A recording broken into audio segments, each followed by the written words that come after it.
আসসালামু আলাইকুম ওয়া রাহমাতুল্লাহি ওয়া বারাকাতুহু। আলহামদুলিল্লাহ ওয়াসসালাতু ওয়াসসালামু আলা রাসূলিল্লাহ ওয়া আলা আলিহি ওয়া আসহাবিহি ওয়া মান ওয়ালা ওয়া বা'দ। সুপ্রিয় দর্শক, আপনারা দেখছেন এটিএন বাংলা রমাদানের আয়োজন ফ্রুটিকা জীবন জিজ্ঞাসা পাওয়ার্ড বাই স্বপ্নধারা লাইভ অনুষ্ঠানটি। আমরা আপনাদের প্রশ্ন নিব টেলিফোনের মাধ্যমে সরাসরি। তবে তার আগে আপনাদের কাছে অনুরোধ থাকবে, আমাদের সাথে কথা বলার সময় আপনাদের টেলিভিশনের ভলিউমটি একেবারে কমিয়ে রাখবেন, যাতে আমরা আপনাদের কথা বুঝতে পারি এবং এরপর শেখ আপনাদের যখন প্রশ্নের উত্তর দিবেন আপনারা প্রশ্নের উত্তর শুনবেন। জাযাকুমুল্লাহ খায়রা। শেখ আমাদের সাথে আছেন আপনাদের প্রশ্ন উত্তর দেওয়ার জন্য ফজিলাতুল শেখ আনোয়ার রশিদ আহমেদ আল মাদানী হাফিজাহুল্লাহ। আসসালামু আলাইকুম ওয়া রাহমাতুল্লাহি ওয়া বারাকাতুহু। ওয়া আলাইকুম আসসালাম ওয়া রাহমাতুল্লাহি ওয়া বারাকাতুহু। আহলান ওয়া সাহলান। জাযাকাল্লাহু খাইরান। ইয়াকুম। তো দর্শক, শুরু করছি। বিসমিল্লাহ। দেখি কে আছেন লাইনে।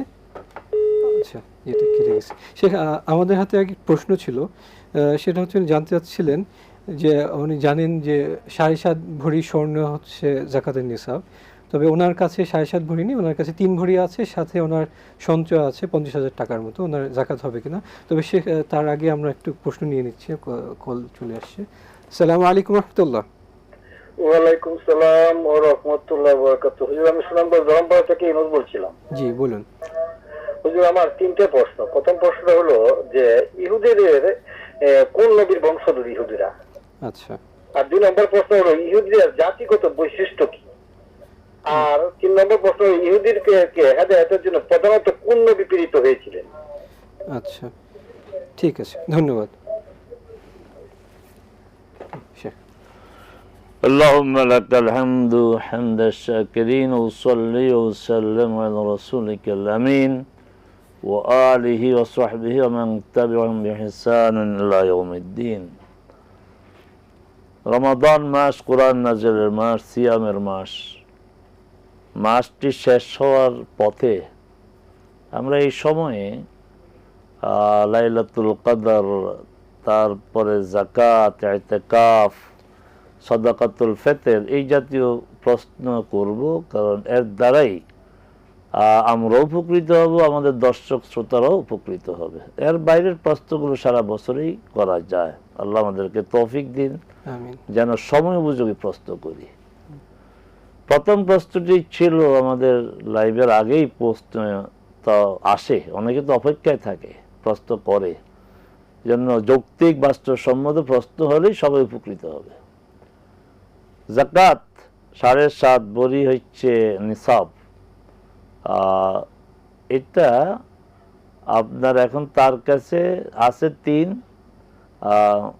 ভরি আর সাথে আছে কিছু টাকা। না, এই অবস্থায় আপনার যাকাত হবে না, কারণ আপনি স্বর্ণ 1 ভরি 2 ভরি যাই থাকুক, সাথে যদি আবার নগদ অর্থ থাকে, ক্যাশ ইন হ্যান্ড হোক, ক্যাশ তারপরে ব্যাংক হোক, যাই হোক, আপনার সবটা মিলে যদি 7.5 ভরি স্বর্ণের মূল্যমান হয়, তাহলে যাকাত ফরজ হবে না। এই অবস্থা আপনার উপরে যাকাত ফরজ হওয়ার কথা না। জি, জাযাকাল্লাহু খায়রা। শেখ, এরপর উনি প্রশ্ন করেছিলেন যে ইহুদিরা ওনারা কোন নবীর বংশধর? 3টা প্রশ্নের উত্তর একই। ইহুদি বলতে কোন নবী ছিলেন? মা কানা ইব্রাহিম ইহুদিয়্যান ওয়া নাসরানিয়্যান। কোন নবী ইহুদি ছিল না, কোন নবী খ্রিস্টান ছিল না, সকল নবী ছিল মুসলিম। অতএব যারা নিজেদেরকে ইহুদি পরিচয় দেয়, এটা জোর করে দেয়। আর মূলত তারা নিজেদেরকে, এই যে বনু ইসরাইল বলা হয়, ইয়াকুব আলাইহিস সালামের নাম ছিল হিব্রু ভাষায় ইসরাইল, মানে আল্লাহর বান্দা, আব্দুল্লাহ। তার উত্তরসূরি মনে করে তারা তাদেরকে। তাদের ব্যাপারে কোরআন মাজিদে ধারণা দেওয়া হয়েছে বৈশিষ্ট্য। তারা আল্লাহর কিতাবকে বিকৃত করত, তারা মিথ্যা কথা বলতো, নবীদেরকে তারা সকাল বিকাল হত্যা করত, কষ্ট দিত। এখনো তারা মানবতা বিরোধী কাজ তাদের পূর্বসূরীদের মতন করেই যাচ্ছে। এদেরকে কোরআন অভিশপ্ত বলেছে। শেখ, এরপরে উনি আরেকটা জানতে চাচ্ছিলেন যে কোন নবী তাদের কাছে পাঠানো হয়েছিল। এটা বলা হয়েছে, প্যাকেজ হয়ে গেছে। বারাকাল্লাহু ফিক। শেখ, এরপর আমরা যাচ্ছি আর কে আছেন লাইনে। আসসালামু আলাইকুম। ওয়ালাইকুম আসসালাম রাহমাতুল্লাহ। জি, আসসালামু আলাইকুম। ওয়ালাইকুম আসসালাম রাহমাতুল্লাহ। আপনাকে শুনতে পাচ্ছি। প্রশ্ন হুজুর, আমি জানতে চাচ্ছিলাম যে রোজার সময় রোজাদারদের ইফতারি করলে বেশি সওয়াব হইব নাকি কুরবানির সময় বড় গরু দিয়ে মাংস বিতরণ করলে বেশি সওয়াব হইব? আচ্ছা, ঠিক আছে। আর একটা প্রশ্ন জানতে চাচ্ছিলাম, আমার ছেলেরে নিয়োগ করেছিলাম মাওলানা বানাবো, কিন্তু তাকে মাওলানা বানাইতে পারি নাই, কিন্তু পরবর্তী সময় হুজুরের পরামর্শ করলাম, সে বললো যে 15 দিন মিসকিন খাওয়া দিতে। পরে আমি 15 দিন মিসকিন খাওয়া দিলাম, এতে কি আমার পাপ মুক্ত হবে না কোনো ক্ষতি হবে? আচ্ছা, ঠিক আছে, ধন্যবাদ। শেখ, উনি প্রথম যেটা জানতে চাচ্ছিলেন যে রোজাদার কি ইফতার করালে বেশি সওয়াব হবে না কোরবানির সময় মানুষকে গোশত বিতরণ এখন যেহেতু রমাদান সিয়ামের মাস, এখন আপনি রোজাদারদেরকে ইফতার করাবেন, এতে খুব সওয়াব। আবার কোরবানির সময় যেহেতু ইফতার নাই, তখন আবার কোরবানির গোশত বিতরণ করা সবচেয়ে সওয়াবের কাজ, দুইটাই করেন। এখন আপনি ওই যে কোনটা বেশি কোনটা কম, এখন সবচেয়ে বেশি সওয়াব হচ্ছে রোজাদারদেরকে ইফতার করানো। রাসূলুল্লাহ বলছেন যে রোজাদারকে ইফতার করাবে, সে রোজাদারের মতো সওয়াব পাবে, কিন্তু তার সওয়াব কমবে না। অনেকে ইফতার করতে চায় না, আমি আর ইফতার করলাম, সওয়াব কমাতে চায় না।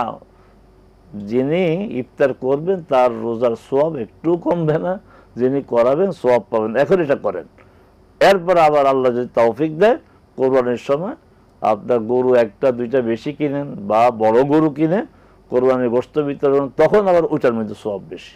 জাযাকাল্লাহু খাইরান। শেখ, আমরা এটাও বলতে পারি যে আমার যদি এখনই কোনো একটা ভালো কাজ করার অ্যাবিলিটি থাকে, আমি এখনই করব। এটা হচ্ছে সময়ের উপযোগী, যখন যে কাজটি করার সুযোগ থাকে তখনই সেই কাজটি করতে হবে, এটাই সময়ের দাবি। বারাকাল্লাহু ফিক। শেখ, এরপর উনি জানতে চাচ্ছিলেন, উনি নিয়ত করেছেন ওনার বাচ্চাকে আলেম বানাবেন। আপনি মাওলানা বানাইলেন না, উনি বললেন কতজন মিসকিন খাওয়াইতে? 15 জন মিসকিন। তাতে কি মাওলানা হয়ে গেল? আর এই মিসকিন খাওয়ানোর আগে তো আমাদের প্রশ্ন করতেন, তিনি সঠিক কথা বলেন নাই। আপনি মাওলানা বানাইতে চেয়েছেন, বানাইতে চাইলেই যে সব হবে তা তো না। আপনি মাওলানা বানাইতে পারেন নাই, এই জন্য আপনার কোনো গুনাহ হবে না। বরং আপনি ছেলেটাকে যেন ইসলাম চর্চা করে এই চেষ্টা করবেন। আপনি যে 15 জন মিসকিন খাওয়ালেন, প্রশ্ন আপনার ছেলেকে নিয়মিত সালাত আদায় করে, নিয়মিত সিয়াম রাখে, কোরআন মজিদের সাথে তার কি নিয়মিত সম্পর্ক আছে, সে তার আচার আচরণে ইসলাম মেনে চলে, এগুলি চেষ্টা করে। এগুলি মাওলানা হওয়ার চেয়েও এটার গুরুত্ব বেশি। আর 15 জন মিসকিন খাওয়াইয়েছেন, আপনার সওয়াব হবে, আর যে আলেম ফতোয়া দিয়েছে তার গুনাহ হবে, কারণ সে না জেনে, শরীয়ত না জেনে নিজের দায়িত্বে একটা ফতোয়া দিয়েছে। এই জন্য তাকে বলবেন না যে আপনি যে ফতোয়াটা দিলেন কিসের ভিত্তিতে দিলেন, এটা না কোরআন আছে না সুন্নাহ আছে, মেহরবানি করে এই জাতীয় ফতোয়া দিবেন না, যা দিয়েছেন ভুল করেছেন, এই জন্য আপনি তওবা করেন। জাযাকাল্লাহু খাইরান।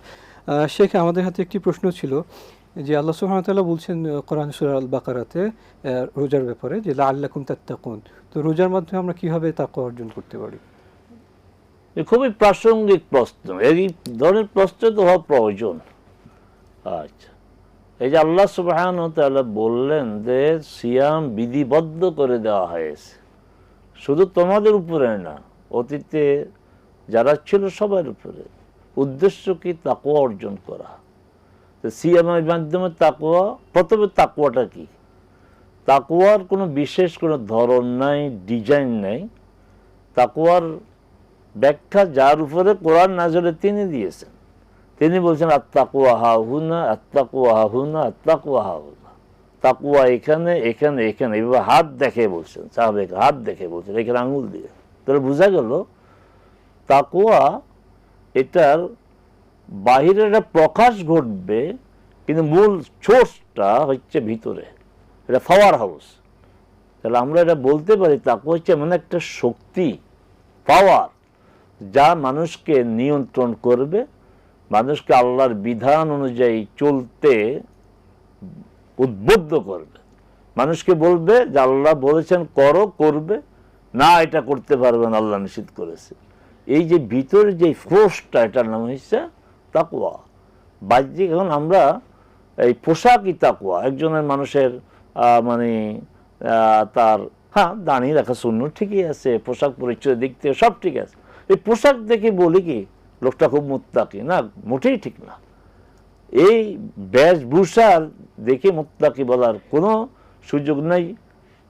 এমনও হইতে পারে এই লোকটাই চোরা কারবারি করে, এই লোকটাই আপনার মজুদদারির ব্যবসা করে, এই লোকটাই মানুষকে ঠকায়, এই যে ঢাকা ইউনিভার্সিটিতে গত কয়েক মাস আগে এক ভদ্রলোক কি সুন্দর সফেদ দাঁড়িয়ে, অনেকে তো একদম মানে কেন তাকে ধরলো, কেন তাকে ইয়ে করলো, মানে সোচ্চার, কিন্তু পরে দেখা গেল এই লোকটা সেখানে নিয়মিত মাদক দ্রব্য সে বিক্রি করে, নিজে খায় বিক্রি করে। তো এই পোশাক দিকে তাকুয়া বলবো? মোটেই না। তো সিয়ামের মাধ্যমে তাকুয়া অর্জিত হয়। আল্লাহ সুবহানাহু ওয়া তাআলা তিনটা হালাল বিষয় থেকে বিরত থেকে সিয়াম পালন করতে বলেছেন। একটা যে খাবার হালাল, পানীয় হালাল, বৈধ দাম্পত্য জীবনের যে সম্পর্ক হালাল, এই হালালগুলিতে বিরত রেখে আল্লাহ এই প্রশিক্ষণ দিতে চান যে আমার নির্দেশে তুমি হালাল থেকে বিরত থাকো, আর যেগুলি পার্মানেন্ট নিষিদ্ধ সেগুলি থেকে তোমরা বিরত থাকো। কিন্তু সিনারিটা কি? আমরা হালাল বিষয় থেকে এক মাস বিরত থাকি, নাক মুখ বন্ধ করে, কিন্তু ওই সময় আমরা যেগুলি একদম পার্মানেন্টলি স্থায়ীভাবে হারাম সেগুলি থেকে আমরা বিরত থাকি না। এই জন্য জাবের রাদিয়াল্লাহু তাআলা থেকে বর্ণিত রাসূল বলছেন যে ইজা সুমতা, যখন তুমি সিয়াম পালন কর, ফালিয়া সুম সামউকা ওয়া বাসারুকা ওয়া লিসানুক, তোমার সাথে সাথে যেন তোমার শ্রবণ শক্তি সিয়াম রাখে, তোমার দৃষ্টি সিয়াম রাখে, তোমার জিহ্বা যেন সিয়াম রাখে। এটি হচ্ছে সিয়ামের কাঙ্ক্ষিত মান। আর এই তাকওয়াটা কোরআন থেকে হেদায়েত নেওয়ার জন্য প্রয়োজন। এই জন্য মানে এগুলি সমীকরণের বিষয়। রমাদানে কোরআন নাজিল এই মাস উদযাপন করতে সিয়ামের মাধ্যমে, সিয়ামের উদ্দেশ্য তাকওয়া, আর কোরআন থেকে হেদায়েত নেওয়ার জন্য প্রয়োজন তাকওয়া। হুদাল লিল মুত্তাকিন, এটি হেদায়েত গ্রন্থ, গাইডলাইন ওই সব লোকদের জন্য যাদের মধ্যে তাকওয়া আছে। আর এই তাকওয়া অর্জনের অন্যতম একটা মাধ্যম হচ্ছে সিয়াম, যে সিয়াম রমাদানে ফরজ হয়েছে। জাযাকাল্লাহু খায়রান শেখানা। দর্শক, আপনারা দেখছেন এটিএন বাংলার রমাদানের আয়োজন ফ্রুটিকা জীবন জিজ্ঞাসা পাওয়ার্ড বাই স্বপ্নধারা লাইভ অনুষ্ঠানটি। আমাদের এই অনুষ্ঠানে আপনারা রমাদান কেন্দ্রিক আপনাদের প্রশ্নগুলো করতে পারেন। উত্তর দেওয়ার জন্য স্টুডিওতে উপস্থিত আছেন শেখ আনম রশিদ আহমদ আল মাদানী হাফিজাহুল্লাহ। শেখ, আমাদের হাতে আরেকটি প্রশ্ন ছিল, সেটা হচ্ছে আপনার সফরের কারণে কেউ যদি রমাদানের রোজা ভেঙে ফেলে, এটা পরবর্তীতে কাজা করলে তার কি সেম সওয়াব হবে না সওয়াব কম হবে? হ্যাঁ, এটা একটা মৌলিক প্রশ্ন। আল্লাহ সুবহানাহু ওয়া তাআলা তার বান্দাদেরকে দিতে চান বিভিন্ন আঙ্গিকে। এখন তিনি নিজে তো বলেছেন যে ফামান কানা মিনকুম মারিদান আও আলা সাফারিন ফাইদ্দাতুন মিন আইয়ামিন উখর। তাহলে রমাদান অবস্থায় আমরা যারা আমাদের অবস্থানে আছি, মুকিম নিজ অবস্থান, আমরা রমাদানে সিয়াম পালন করে সওয়াব পাবো। ঠিক আমার এক ভাই ওই সময় সফরে আছেন, আল্লাহ তাকে সিয়াম না রাখার সুযোগ দিয়েছেন। তাহলে সিয়াম না রাখার যে সুযোগ তো যিনি দিয়েছেন, তিনি তাকে পরবর্তীতে সিয়াম পালন করার সওয়াব আমাকে এখন যেভাবে দিচ্ছে ওইভাবে দিবেন, কারণ এই সুযোগটা তিনি দিয়েছেন। এই সুযোগটা বান্দা নিজে নেয় নেই। জি, বারাকাল্লাহু ফিক। দর্শক, এরপর থেকে কি আছেন লাইনে? আচ্ছা, ঠিক আছে। শেখ, আমাদের হাতে আরেকটি প্রশ্ন ছিল যে আমাদের পরিবারে বয়স্ক যারা থাকেন বা অসুস্থ কেউ থাকেন, সেক্ষেত্রে রোজা রাখতে না পারলে ফিদিয়াটা কিভাবে দিবেন বা কখন দিবেন? এখন এই যে ফিদিয়া দেওয়ার সুযোগ তাও আল্লাহ দিয়েছেন। আল্লাহর দিন খুব সহজ, আল্লাহ নিজেও সহজ, এবং তিনি সহজটা চান। এই রমাজান কেন্দ্রিক আয়াতেই এটা, ইউরিদুল্লাহু বিকুমুল ইউসরা ওয়া লা ইউরিদু বিকুমুল উসরা। আল্লাহ যেটা সহজ সেটাই চান, কঠিনটা চান না। এখন যিনি সিয়াম রাখতে পারবেন না অসুস্থতার কারণে, এই অসুস্থতার কয়েক ধরনের, একটা অসুস্থ যে আমি যে কোনো সময় সুস্থ হয়ে যেতে পারি, আল্লাহ আমাকে সুস্থতা দিবেন। আবার একজন অসুস্থতা আছে, না এটা সুস্থ হওয়ার মতো না। আবার অনেকে আছে বয়োবৃদ্ধ, রোজা রাখতে পারেন না বিভিন্ন কারণে, অসুস্থ হইতে পারেন, বয়সের ভারের কারণে হইতে পারেন। কি দিবেন? ফিদিয়া। এবং ফিদিয়াটা কি হবে? আল্লাহ নিজে বলছেন ফিদিয়াতু তুআমু মিসকিন, মিসকিনের খাবার দিয়ে ফিদিয়া হিসাবে। এখানে এসে আমরা একটা সমস্যা করে ফেলি আমাদের এই অঞ্চলের লোকেরা। পৃথিবীর অন্য দেশের আলেমরা এটা করে না, আমরা এখানে নিজেরা অনেক কিছু বানিয়ে নিয়েছি। সেটা হচ্ছে যে খাবার না দিয়ে খাবারের দাম। আল্লাহ বলছে খাবার দিতে, আমি দাম দেব কেন? রাসূল সাল্লাল্লাহু আলাইহি সাল্লামের উপরে কোরআন নাযিল হয়েছে, তিনি তো এই কোরআনের মূল ব্যাখ্যাদাতা, তিনিই তো খাবারের কথা বলেছেন, খাবারের প্র্যাকটিস ছিল সাহাবে কেরামদের সময়। অতএব খাবারই দিতে হবে। খাবার কি খাবার দেব? আমরা যা খাই। রোজাদারের ফ্যামিলিতে খাবারের যে চর্চা, খাবারের যে মান, খাবারের যে ধরন, ওইভাবে খাওয়াবে। অথবা যদি সেটা সম্ভব না হয়, তাহলে প্রতি রোজার বিনিময়ে প্রতিদিন 1.5 কেজি পরিমাণ খাদ্যদ্রব্য দিবে। আর এখানে মনে রাখতে হবে যে স্পিরিট, যে আমি তো আজকে রোজা রাখতাম কিন্তু রোজা রাখতে পারছি না, তা আজকের ফিদিয়া আজকে দিতে হবে। কিন্তু আমরা জমিয়ে রাখি, তারপরে রমাদান যাওয়ার পরে আমরা ফিদিয়া দেখি। এটা হয়তো বা আদায় হবে, আমি আদায় হবে না বলবো না, কিন্তু এটা স্পিরিট পরিপন্থী, যে যখনই রোজা ভাঙা হবে, যেদিনই রোজা ভাঙা হবে ওই দিনেই খাওয়াইতে হবে অথবা খাদ্যদ্রব্য দিতে হবে। সেই ক্ষেত্রে কি একজনকে দিলেই হবে না? হ্যাঁ, এইটা ভালো প্রশ্ন। এটা যেহেতু আমি একজন ব্যক্তি, একদিনের সিয়াম আমার একজন, অতএব একজনকে দেওয়া উত্তম। তবে একাধিক লোককে দিলে হবে, হবে না এমন কেউ বলে নাই। এখন যে আমি কোনো পরিবারকে 1.5 কেজি খাবার দিই, তাহলে সে তো একা খাবে না, তার পরিবারের লোকদের নিয়েই খাবে। জাযাকাল্লাহ খায়রা। শেখ, সফরের ক্ষেত্রে একটি সম্পর্ক প্রশ্ন ছিল যে সফর কি নিজেই, মানে সফর মানেই মানে রোজাটা ভাঙতে পারবেন, না এখানে অন্য কোনো কারণ ঘটতে হবে? না, সফর নিজে একটা কারণ, এখানে কোনো কারণ নেই। যিনি সফরে যাবেন সেই সফরে তিনি রোজা না রাখার এখতিয়ার আছে। শুধু তা না, রাসূল সাল্লাল্লাহু আলাইহি সাল্লামের কথাই বোঝা যায় না রাখাটাই ভালো। কারণ বুখারীর হাদিস, লাইসা মিনাল বিররি আসিয়ামু ফিস সাফার, সফরে রোজা রাখার মধ্যে কোনো নেক নাই, কল্যাণ নাই।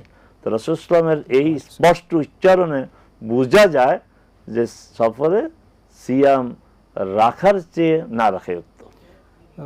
এবং রাসূল নিজের প্র্যাকটিস ছিলেন, তিনি সবসময় সফরে রোজা রাখতেন না। এই ক্ষেত্রে আমাদের বর্তমান জামানায় কেউ যদি ঘোরার জন্য ঢাকা থেকে কক্সবাজার গেলেন, সেক্ষেত্রে উনি এইটার মূল কথা হচ্ছে সফর, যেই কারণে হোক সফরকে কোনো কারণ দ্বারা সীমাবদ্ধ করা যাবে না। যেমন একটা গ্রুপ বলে সফর এটা নেক সফর হইতে হবে, কোনো পার্থিব সফর না, না এই কথা ঠিক না। সফর মানে সফর। জাযাকাল্লাহ খায়রা। শেখ, আমাদেরকে সময় দেওয়ার জন্য অনেক ধন্যবাদ। বারাকাল্লাহ ফিকুম। দর্শক, আপনারা দেখছেন এটিএন বাংলার রমাদানের আয়োজন ফুটিকা নিবেদিত জীবন জিজ্ঞাসা পাওয়ার্ড বাই স্বপ্নধারা। এই প্রোগ্রামগুলোতে আপনারা রমাদান কেন্দ্রিক আপনাদের জীবন ঘনিষ্ঠ প্রশ্ন করতে পারেন সরাসরি টেলিফোনের মাধ্যমে, এবং আমাদের সাথে প্রত্যেক দিন দেশবরেণ্য ওলামায়ে কেরাম উপস্থিত থাকেন আপনাদের প্রশ্ন উত্তর দেওয়ার জন্য। আমরা আজকের প্রোগ্রাম এই পর্যায়ে শেষ পর্যায়ে চলে এসেছি। আজকের মতো বিদায় নিচ্ছি। আমরা আজকে যা জানলাম, আল্লাহ সুবহানাহু ওয়া তাআলা আমাদেরকে তা বুঝার এবং মানার তৌফিক দান করুন। সুবহানাকাল্লাহুম্মা বিহামদিকা আশহাদু আল্লা ইলাহা ইল্লা আনতা আস্তাগফিরুল্লাহ ওয়া আতুবু ইলাইক। ওয়াসসালামু আলাইকুম ওয়া রাহমাতুল্লাহি ওয়া বারাকাতুহু।